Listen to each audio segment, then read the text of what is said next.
Good afternoon. Today is Friday, the 13th of June, 2025, and the time now is 12:50 p.m. in the afternoon.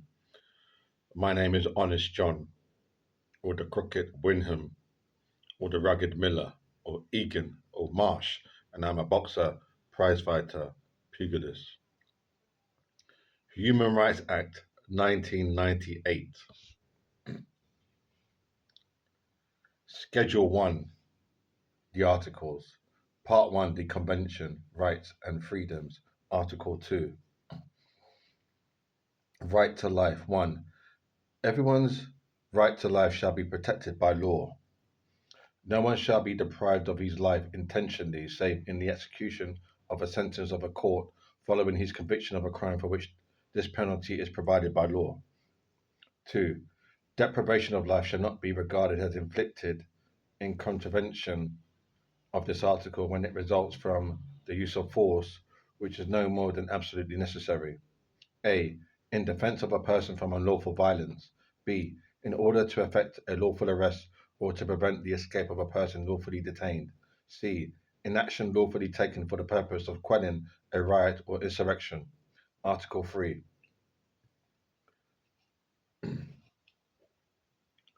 Prohibition or torture. No one shall be subjected to torture or to inhuman or degrading treatment or punishment. Article 4. Prohibition of slavery and forced labor. 1. No one shall be held in slavery or servitude. 2. No one shall be required to perform forced or compulsory labor.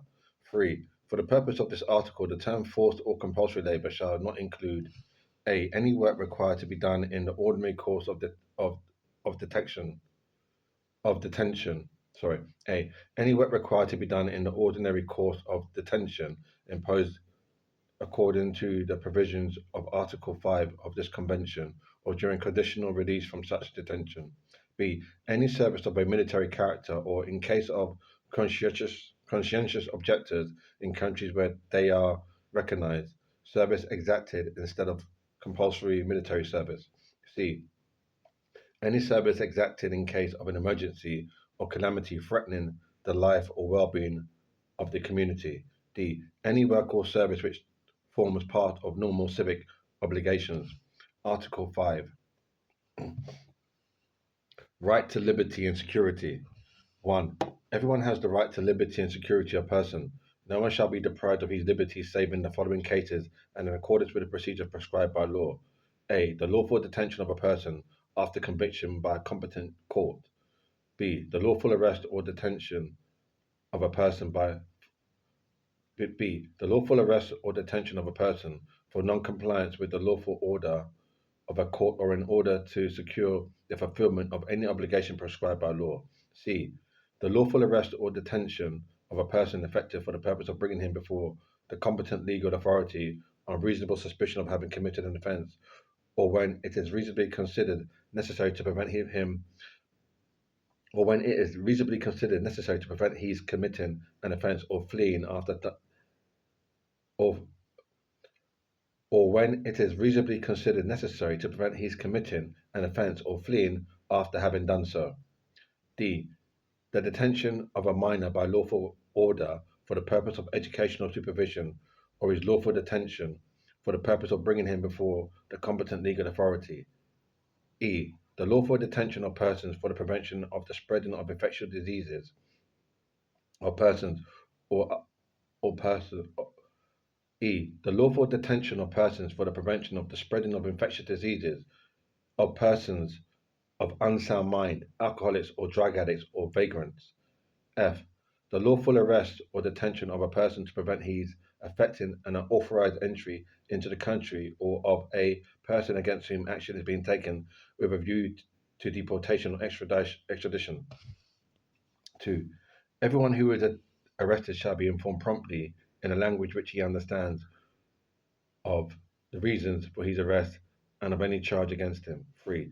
Everyone arrested or detained in accordance with the provision of paragraph 1c of this article shall be brought promptly before a judge or other officer authorized by law to exercise judicial power and shall be entitled to trial within a reasonable time or to release pending trial.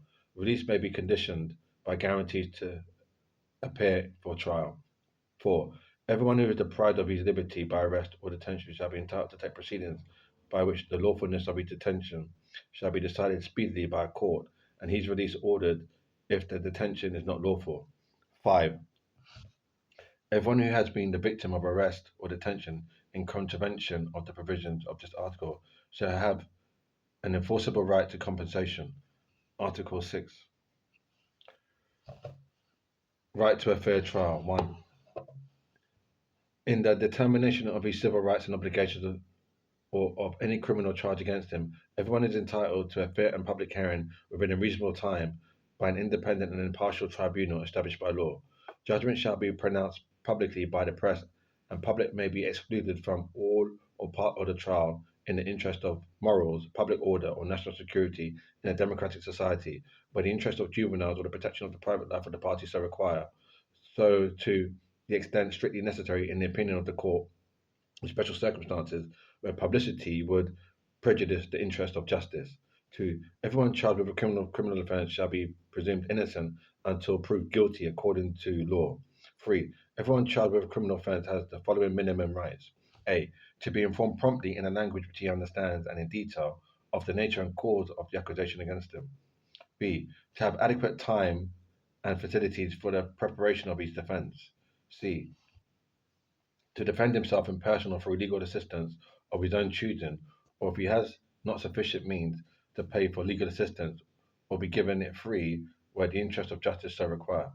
D. To examine or have examined witnesses against him and to obtain the attendance and examination of witnesses on his behalf under the same conditions as witnesses against him. E. To have the free assistance of an interpreter if he cannot understand or speak the language used in court. Article 7. No punishment without law. 1. No one shall be held guilty of any offence. No one shall 1. No one shall be held guilty of any criminal offence or 1. No one shall be held guilty of any criminal offence on account of any act or omission which did not constitute a criminal offence under national or international law at the time when it was committed, nor shall a heavier penalty be imposed than the one that was applicable at the time the criminal offence was committed. 2. This article shall not prejudice the trial and punishment of any person for any act or omission which, at the time when it was committed, was criminal according to the general principles of law recognized by civilized nations. Article 8. Right to respect for private and family life. 1. Everyone has the right to respect for his private and family life, his home and his correspondence. 2. There shall be no interference by public authority with the exercise of this right except such as is in accordance with the law and necessary in a democratic society in the interest of national security, public safety, or the economic well-being of the country, for the prevention of disorder or crime, for the protection of health or morals, or for the protection of the rights and freedom of others. Article 9. Freedom of thought, conscience, and religion. 1. Everyone has the right to freedom of thought, conscience, and religion. This right includes freedom to change his religion or beliefs and freedom, either alone or in community with others and in public or private, to manifest his religion or belief in worship, teaching, practice, and observance.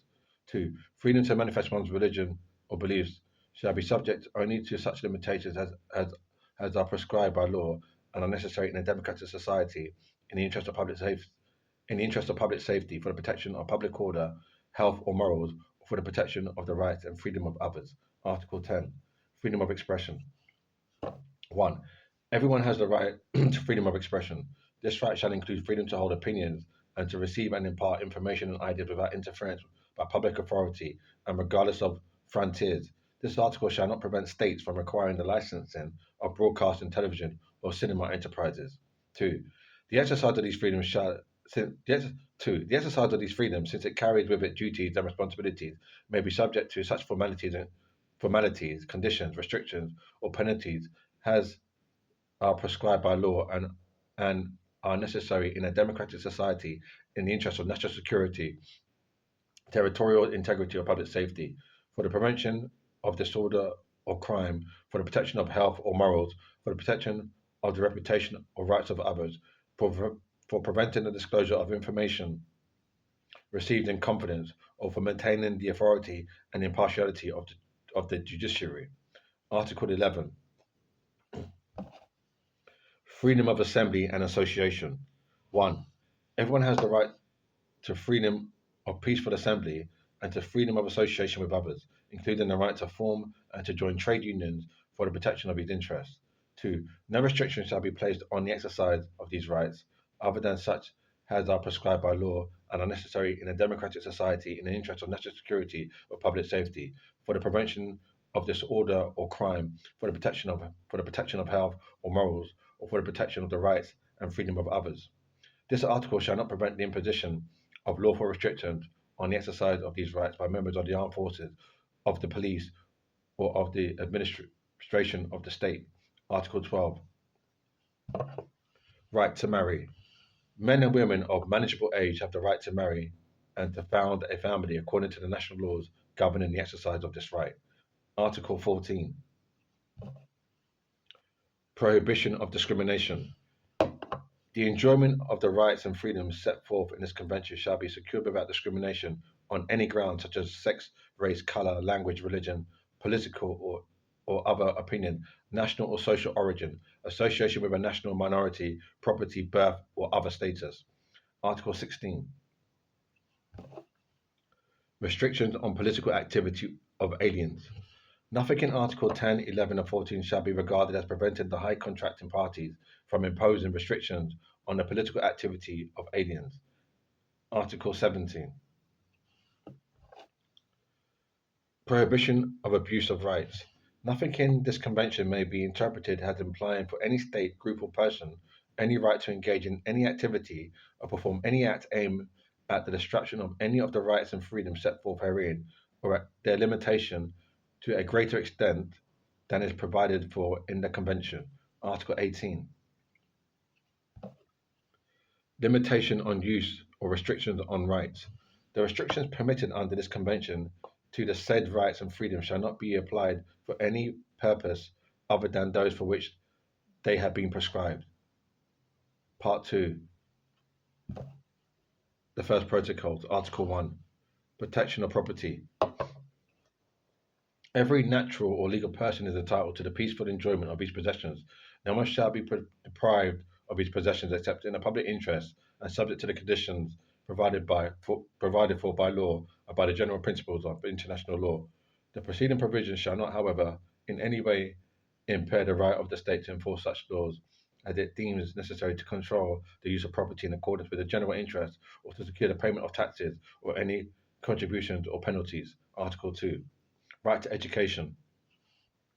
No person shall be denied the right to education in the exercise of any function which it assumes in relation to education and to teaching.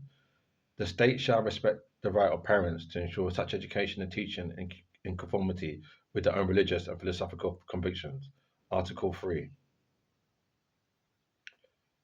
Right to free elections. The high contracting parties undertake to hold free elections at reasonable intervals by secret ballot under conditions which will ensure the free expression of the opinion of the people in the choice of the legislature. F1 Part 3, Article 1 of the 13th Protocol. Abolition of the death penalty. Textual amendments. F1 SCH.1 PT.3 substituted 22/6/2004 by the Human Rights Act 1998 Amendment Order 2004 S.I. 2004/1574 ART.2 3 brackets. The death penalty shall be abolished. No one shall be condemned to such penalty or executed. F2 Part 3, the 6th Protocol. F3 Article 1. Abolition of the death penalty. Death penalty in time of war. F4 Article 2. Thank you very much.